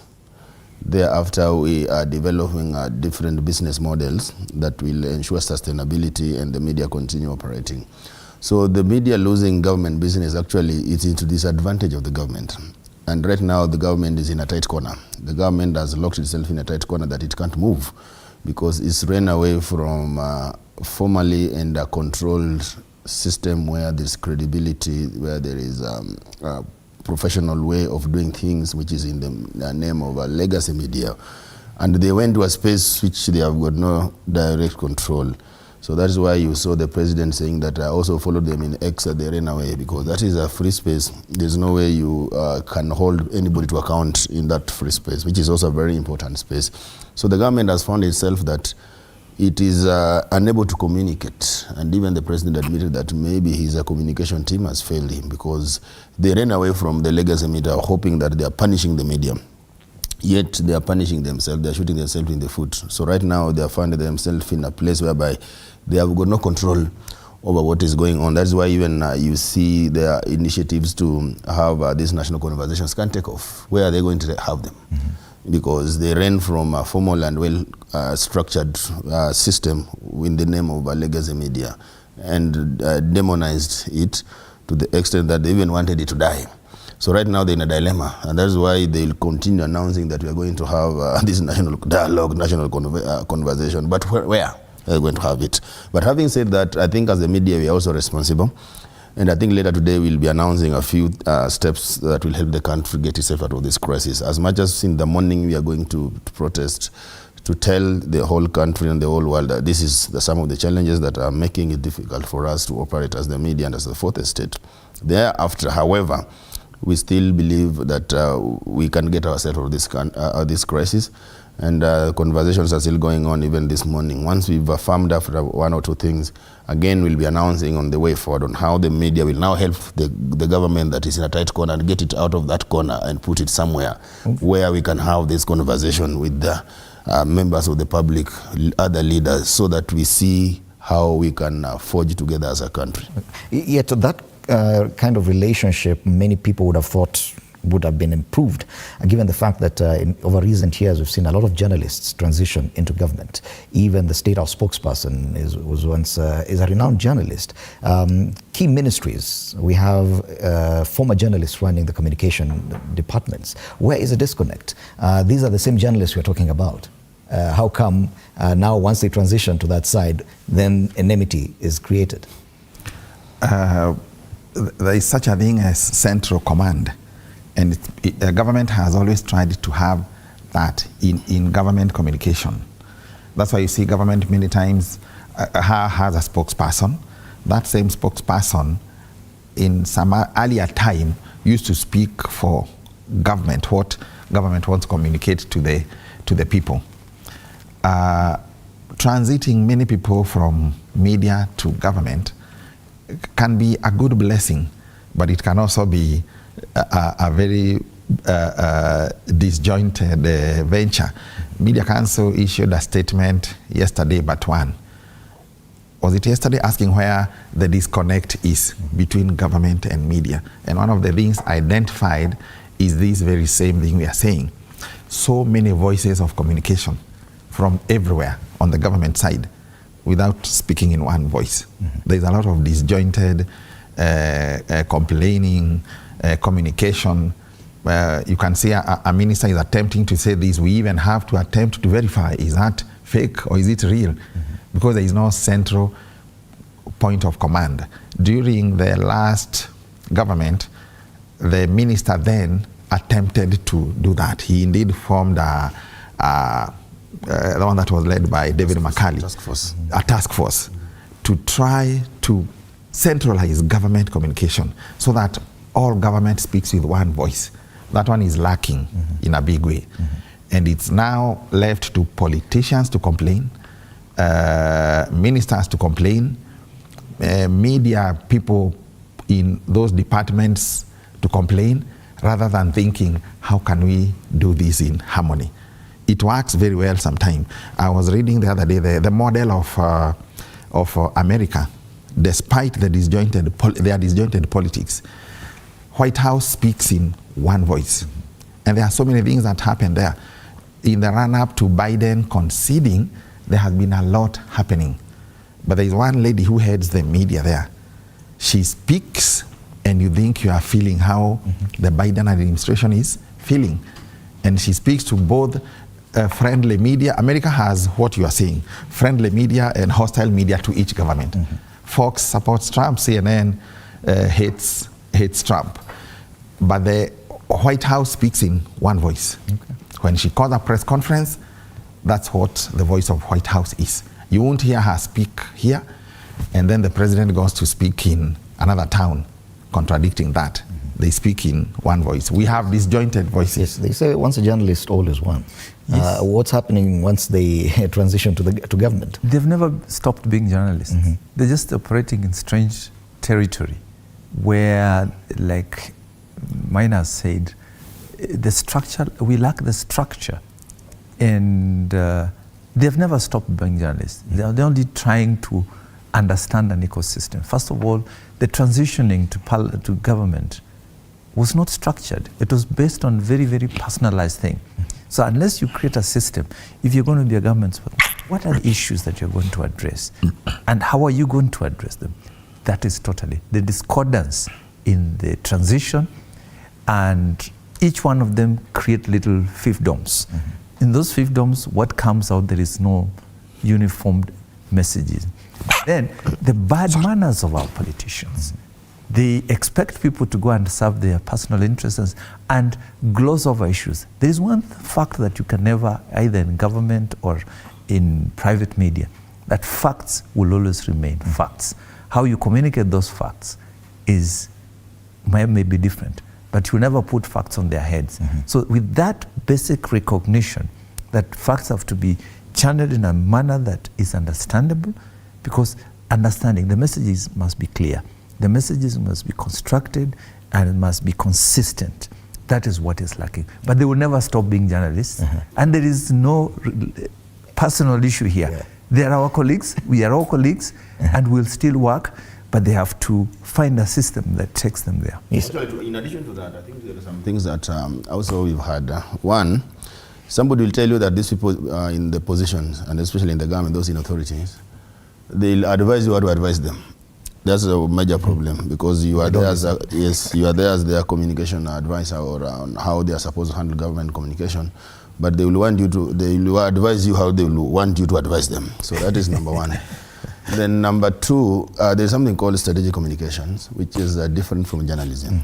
And I think that where the disconnect is that you get in there and you destroy the systems that have been established. You want to establish yours, and you'll find that they are not consistent with what is supposed to be happening in the government. And I think that is a major problem, that you transition into the government and you still believe that you are still in a campaign period, so that you do not put in place the system that we are going to use to communicate government policies, government agenda, but you still want to operate as if you're in a campaign period. And we've seen that is a major problem, because like I said, that you've got clearly a government that has got no communication system. And I challenge you, having worked worked with Moi towards the tail end of I covered Moi towards the tail end of his term. I covered Kibaki from the beginning up to the end. I covered Uhuru from the beginning up to the end.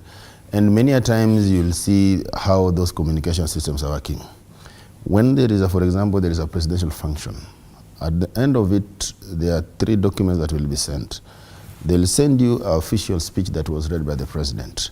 Then they'll send you a press release that highlights us the key points and key areas in that function. Then the last one, there will be pictures. Nowadays, it's very difficult to get that. If you are lucky, you'll get the speech.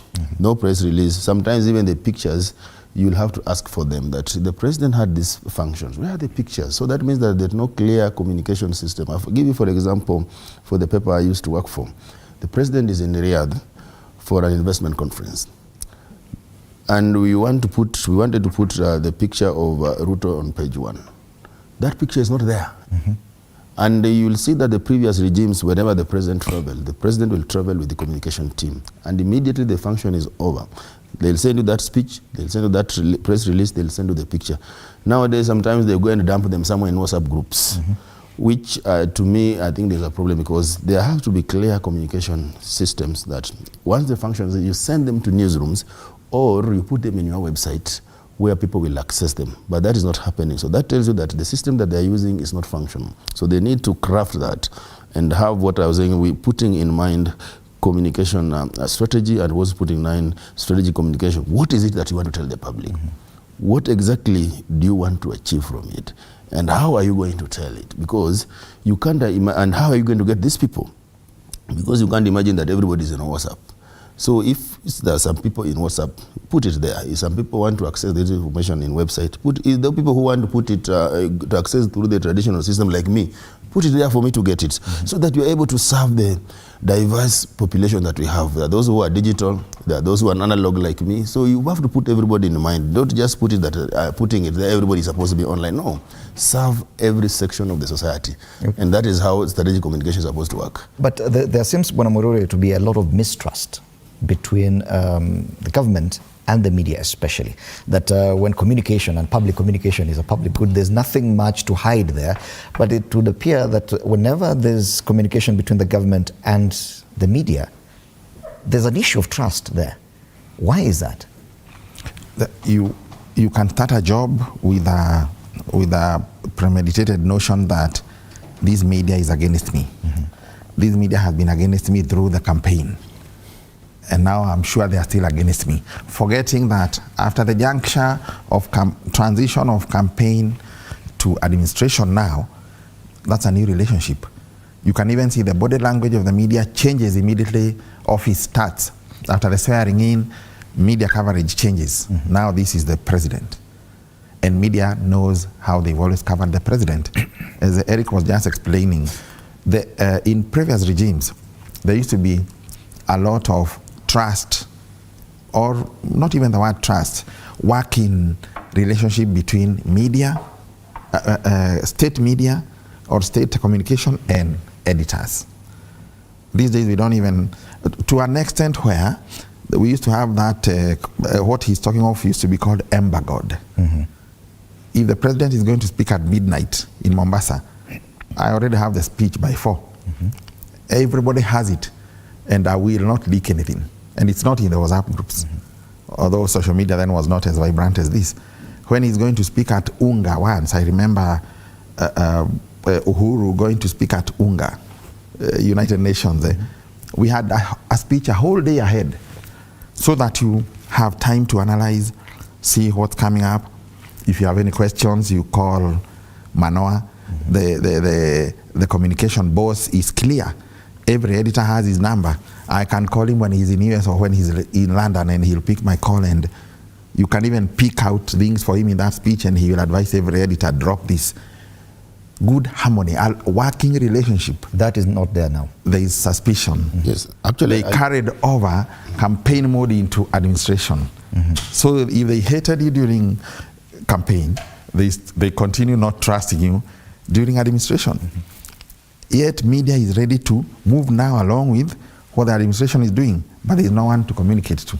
And even in addition to that, you'll find, like, for example, like Lee Njuru said, I also covered Moi towards the tail end of his term. Somebody like Lee Njuru will sit down with journalists before or even after, so that you have the conversation around the issues that are being discussed, because sometimes Moi will come and speak in parables.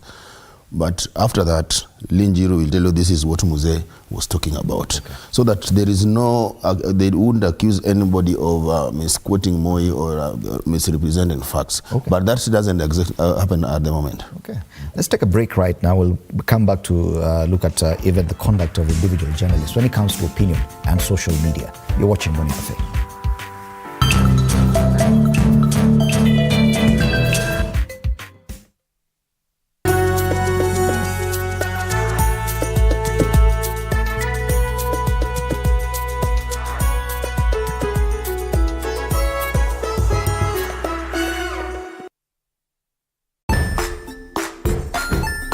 Hey there friends, welcome to Kids on the Block, where fun and imagination come alive.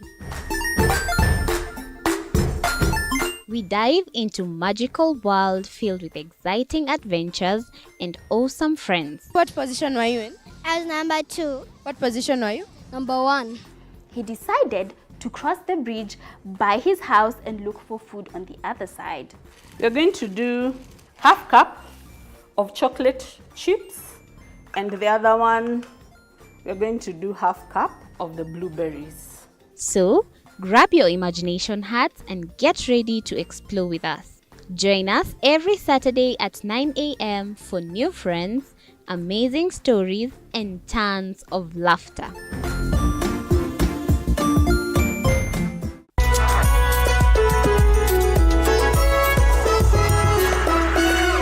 Join us as we explore the journeys of those who defy the odds and break barriers.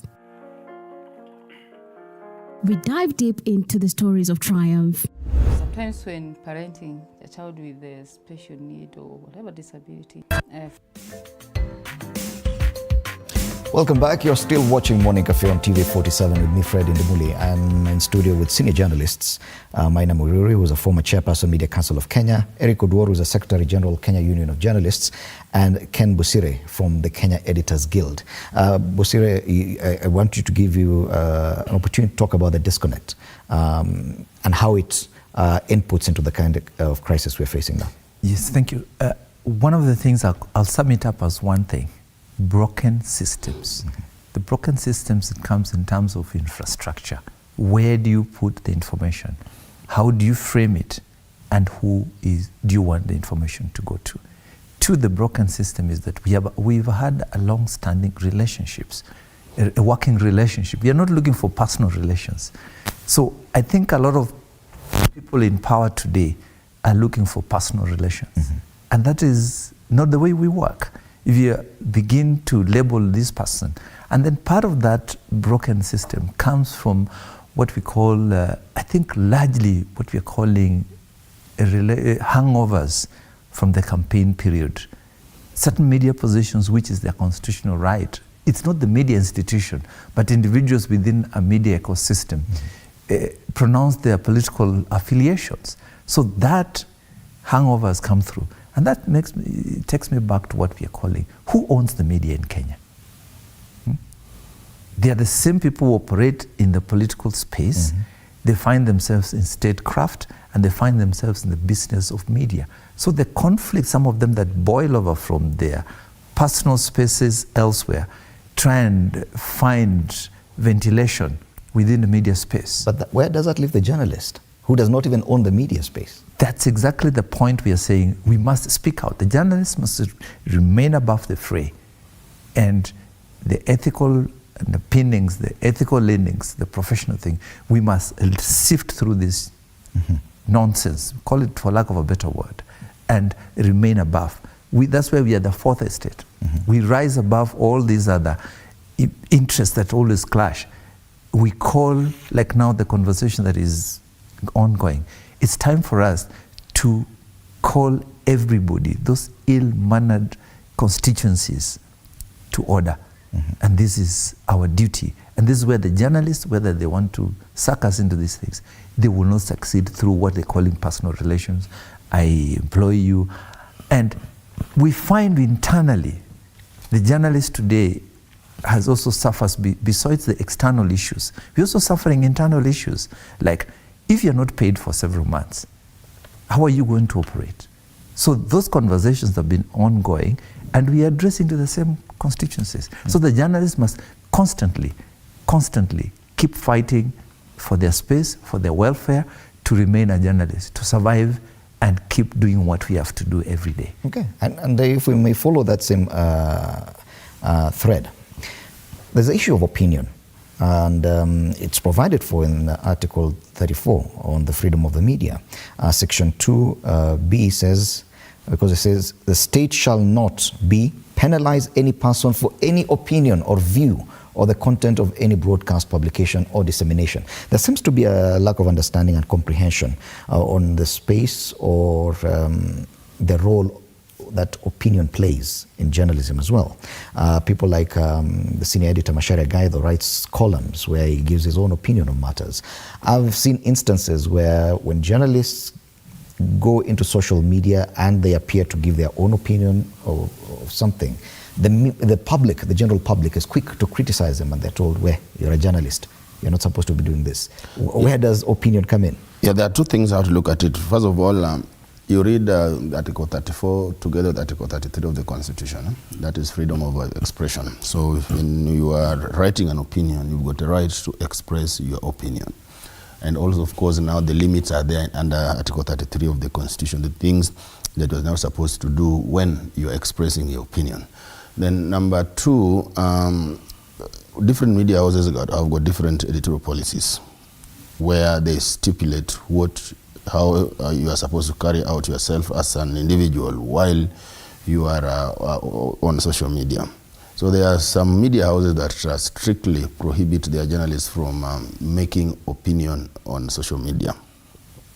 Then there are some media houses that require you to state that this is my personal opinion and has got nothing to do with the media house that I'm employed. For example, say that I'm employed by TV47 and I want to say something on social media, and the editorial policy of TV47 prohibits me from doing that. I will have to state that this is my personal opinion as Eric and has got nothing to do with TV47. So that is that clear, because a journalist is not it's difficult to differentiate what you say as an individual and also what you do as a professional journalist out there.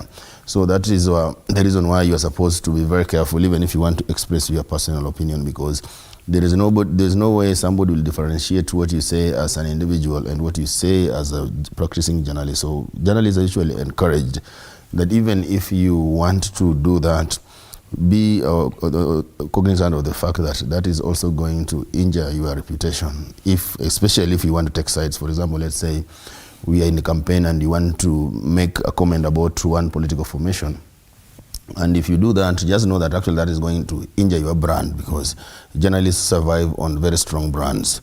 So you should be very careful when you want to make those personal statements, personal opinion on social media, so that there is clear distinction between what you are doing and what you are doing as a professional, which sometimes the line is very thin.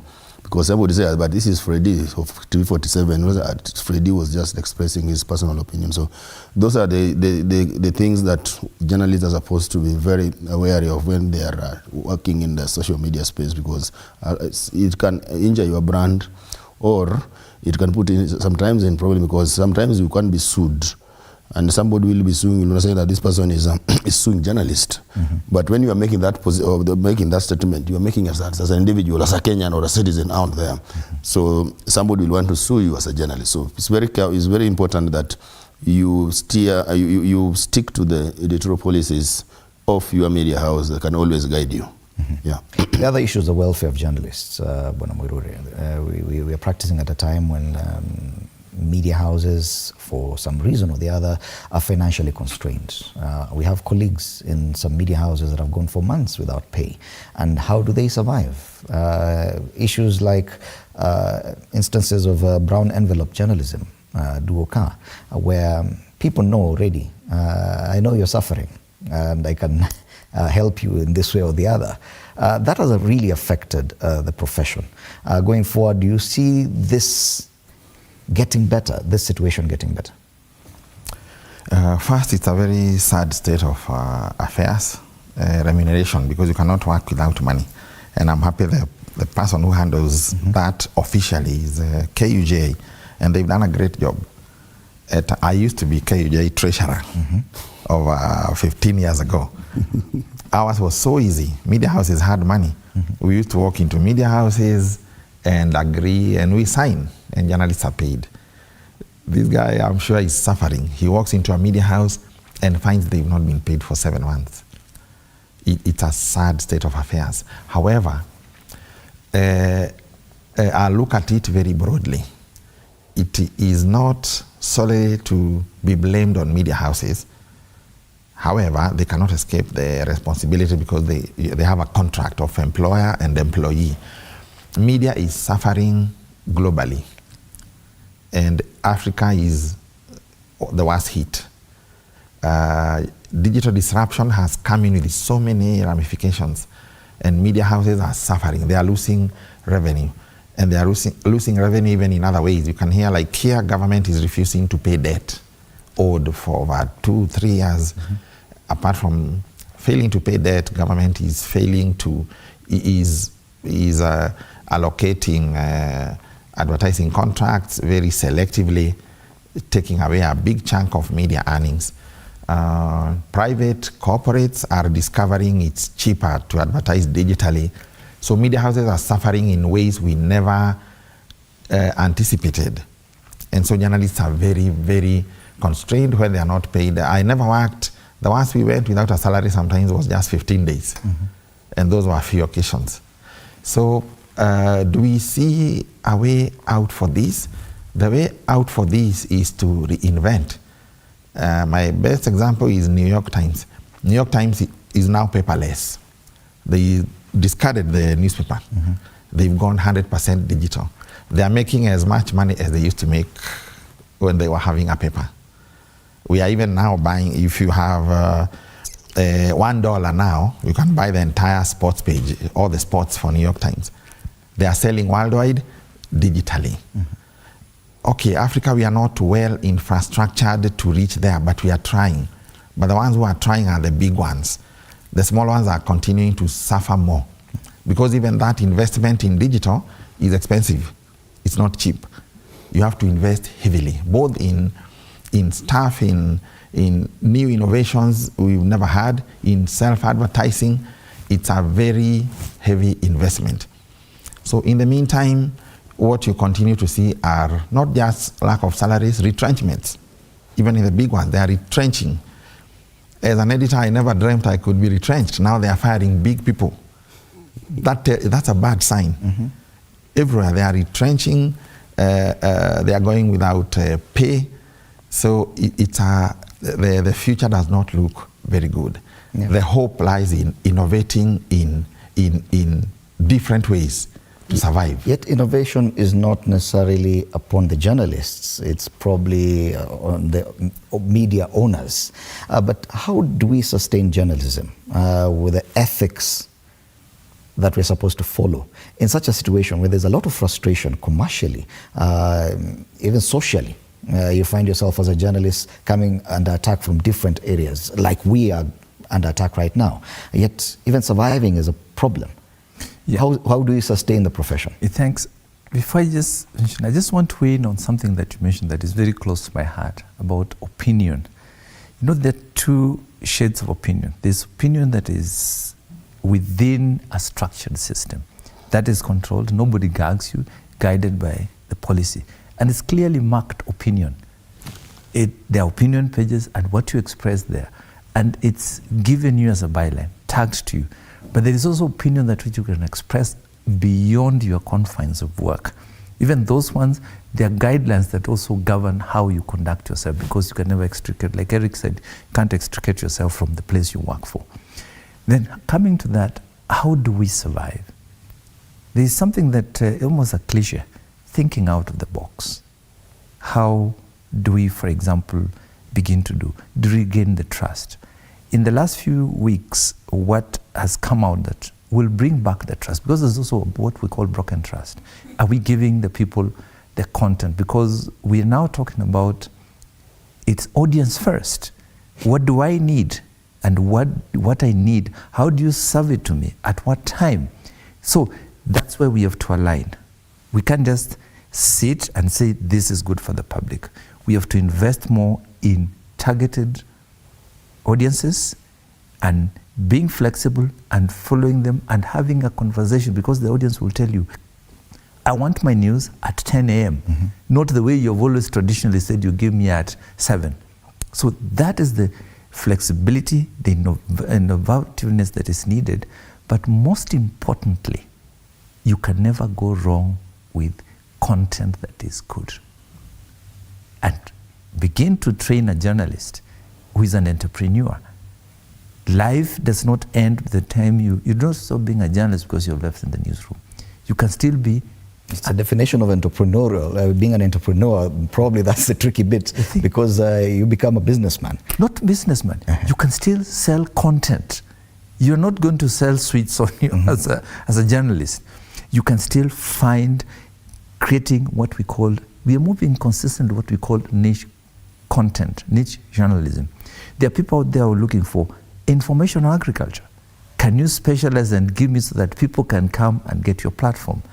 Can a newspaper, for example, or a TV station talk about a desk that deals with climate change? People will come for that information because it's specialized, properly packaged information. The need for good content is still there. It's only that we have to think how we got to do it. And part of the ecosystem that has to change is we, as a society, do we invest? Do we allow the people to invest in such kind of development? We have not. Okay. We have continued to do general stuff and replicating ourselves. I remember there is a TV now, is it KTN? That has got I just mentioned because they have a farming television that deals with farming issues. So that if I'm not interested in politics, I'll go to that TV station and pick content from there.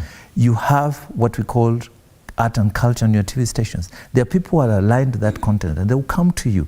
So you've segmented from your programming what people will need at what particular time. Give them the best content. And that is part of the innovation that we are now doing. That if it's entertainment, give me a particular entertainment. So that is the innovation that is needed, and alive to the fact that audience today tells you what to do and what time and where they want to meet you. Okay. Maybe Tom, to add on to that, I lecture part-time journalism. When we were in journalism class, we were being taught textbook journalism, how news is packaged, the 5 W's and H. We are now not concentrating too much on that, because there are people out here who've never been to journalism class and they are writing. You are now teaching these youngsters how to compete with these untrained hordes of journalists who are out here, self-invented, and they are selling specific content that is earning them money. And you are from university and you are graduating this year. So we are trying to teach them a lot to carve a niche. You can go travel. We used to work with a lady in Standard, and now she only concentrates on travel. She's even hiring people now because she's invited like to 4 hotels to write about. to SGR, to KQ. The other day I saw her invited by Emirates to write about them. A Kenyan journalist here. Okay. She writes for a newspaper. She has carved out her niche. So we are teaching them, invent yourself, because you will no longer come out here and get a job. We used to come out and you have options. You can go to government, they are not having jobs. But the ones who are self-inventing are sustaining themselves and creating jobs for themselves, yeah. Because more and more the Kenyan journalist appears to be sounding more and more like a victim. There are issues here, left no pay, nothing. Going to the streets, we are crying every day. That's not how it's supposed to be. Exactly. What Maina is saying is that, number one, I usually tell journalists nowadays that also think out of the box. Because if you look at the number of journalists we're churning out from the universities every year, there are more they cannot be absorbed by the media houses that we have. So journalism is here to stay now. That's why I usually tell them that let nobody lie to you that journalism is going to die. Journalism is going to stay. Is you to make yourself relevant, like what Maina is saying, that you need to see where can I make money and survive, because by the end of the day, people have got bills to pay. So it's you to find how do you survive. And right now we have got so many opportunities brought about by even the internet and other platforms that are there which you can use. You don't have to be employed. You just need to see how you do generate content that is content that is relevant. People are looking for content out there. And that's why if you have got good content, people will come to your platform and read. Do not be someone who wants to bring people to, you want to make money through clicks. You don't make money through clicks, but you can make money through clicks, and then you combine that with subscription and also sponsorship. Because if you got good content right now, like Melinda Gates, they are sponsoring a lot of journalism work, especially in the health sector. And so if you can do that, you be able going to survive. Then the major problem that we're having right now is that we're still stuck to the traditional ways of doing things. And I usually make this joke that Kenyans are digital when it comes to conversations or in their mind. But when it comes to operations, they are still analog. And I think that's where the disconnect between the media and the changing trends in the industry. For example, I've always asked, why would, here we've got about 4 daily newspapers. All of them have got printing press in Nairobi. You print in Nairobi, then you put 1,000 copies in different vans to Kisumu. Are you making any business sense? I have seen a situation like in Gambia, whereby they have agreed that not all of them will have printing press in one town. For example, I would like to see Nation having a printing press in Nairobi, Standard in Mombasa, people in Kakamega, Star somewhere in northern Kenya, so that all of you, once you are done, you send the paper to those areas, then it's printed there, let's make it cheap.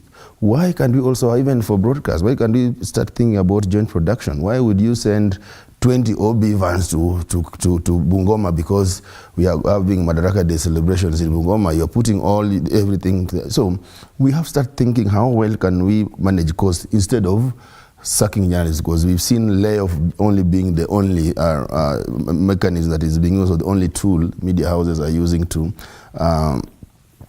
cut costs. Then the last one, how are we also putting in place policies and laws that can align the industry right now with the changing trends in the world?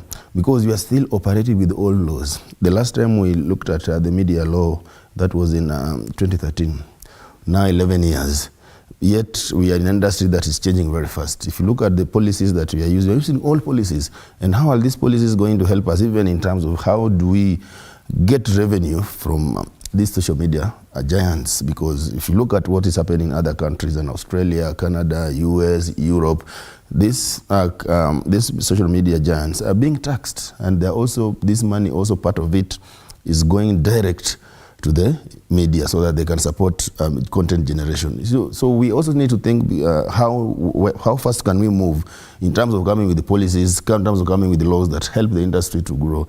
And that will help in terms of even coming up with the media fund, like it happens in other parts of the world, that you come up with a kitty that can do media development work. We're talking about public interest media. How can we establish this fund to help public interest media, whereby you can support journalists to go out there and do good stories? Because right now, media houses are struggling and they are unable to invest in good content. So if you have something like Media Fund, you can be able to support public interest media so that we are able to serve the society better. Otherwise, if we don't do that, we will continue having problems and complaining, yet we have got the capacity to make things work in a better way. Okay.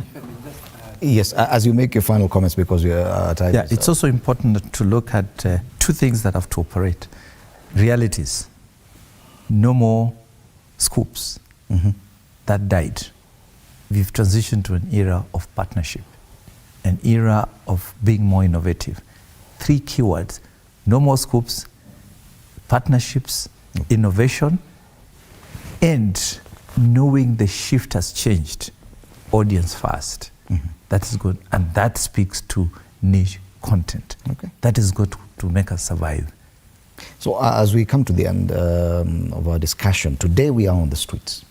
And we are going on the streets at a time when yesterday there were people on the streets as well. So what do we expect to see? What should members of the public expect to see when the journalists go to the streets today? One of the things is, for once, we are citizens also saying we have certain transgressions. Let us play that role. Because we are now being constricted from both ends. Give us the role, everybody has a role, and as media, we are going to speak to what we restate our position to the public and both ends, that this is what we are and what we stand for. We are not seeking alliances, we are here to do a service to Kenyans, and we need that space. We are the only pipeline that can mediate the different sides of the thing, and we play a critical thing. The democracy that we talk about today is only democracy because the media keeps on spotlighting and holding everybody to account. We are the public good for the Republic of Kenya. And we need to restate our position and say, let us do our work, and we are not here fighting anybody. We are saying this is our role and we shall continue doing it without fear or intimidation. Amorori, anything to add with regard to today's protests? As a veteran, I can tell you that this demonstration has no hidden agenda. It's open. It's already been stated there. This is what we are asking for. So we are telling the government, do not come here looking for hidden agenda. We are stating our case. It's why it's called the fourth estate, as Ken says, has a voice for all the others. The executive, the legislature, and the judiciary cannot speak without the fourth estate. Let the fourth estate do its work unhindered. Okay.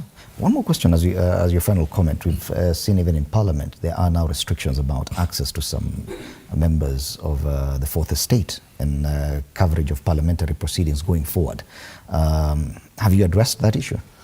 Yes, we have addressed that issue. We had a meeting with the Parliamentary Service Commission, and we were very firm with our decision that our position that Parliament must allow journalists to do their work. And actually, I did tell the Speaker of the National Assembly, Moses Wetangula, that the famous fourth estate, actually, it was said on the floor of the House when Edmund Burke was addressing the House of Commons in London, and he said, and there lies the fourth estate, and which is the most important of all. So there's no parliament in the world that can operate without the media.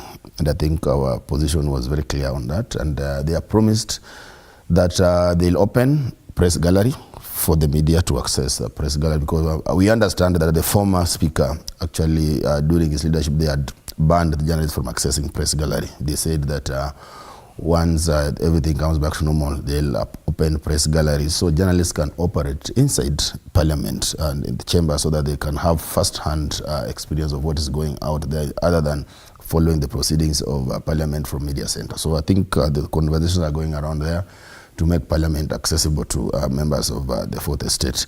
So lastly, the media set the agenda. And our protest actually will be able to show the whole country that we can have protests without violence. We can have protests without destroying people's property. We can have protests without inconveniencing other members of the public. So it will be a peaceful one, and we are very clear on the demands and how we are going to proceed from where we will converge all over the country, and where the offices will visit, and what we are going to do in those offices. We are not going to storm, but we are just going to deliver petitions. Once we've delivered a petition, then we'll address the media and we'll break, and everybody will go back to work. So we are expecting to have some protests that will also try to show the public that yes, we can have protests, but it should be done in a manner that you are not interfering with anyone's right. So that is the kind of the protest we expect to see today all over the country. Okay. Yeah. Thank you so much, Eric Odwor, Secretary General, Kenya Union of Journalists, Ken Bosiro from the Kenya Editors Guild, and Maina Mwirure, former Chairman, Media Council of Kenya, senior journalist of NOT, helping us understand what the media is trying to fight for. Of course, today our focus is on media freedom.